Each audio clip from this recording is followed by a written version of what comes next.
महाराष्ट्र राज्य पत्रकार संरक्षण महासंघाच्या पश्चिम महाराष्ट्र विभागाध्यक्षपदी विकास शिवाजी पुणेकर यांची निवड करण्यात आली आहे। महासंघाचे राज्य अध्यक्ष सलीम शेख यांनी ही निवड केली। त्यांच्या या नियुक्तीबद्दल पुणेकर यांचा शाल, श्रीफळ आणि पुष्पगुच्छ देऊन सन्मानपूर्वक सत्कार करण्यात आला। सत्कार समारंभात संजय बरगाले, राजू लोहार, महादेव पुणेकर, देवमामा, शिवाजी पुणेकर, रावसाहेब पुणेकर, दिलीप रामकट्टी आणि सुनील रामकट्टी यांची उपस्थिती होती।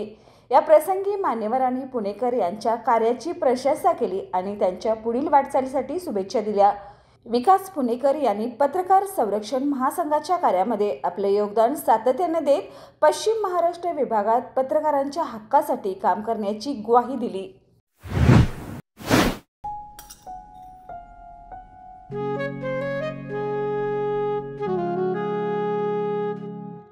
बाबा, आज येताना बासुंदी घेऊन या ना।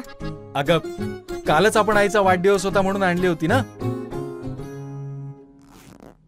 ऐकलं, गोकुळची बासुंदी पुन्हा खावीशी वाटतेय। खरं सांगू, मलाही खावीशी वाटतेय। पुन्हा पुन्हा खावीशी वाटणारी गोकुळ बासुंदी।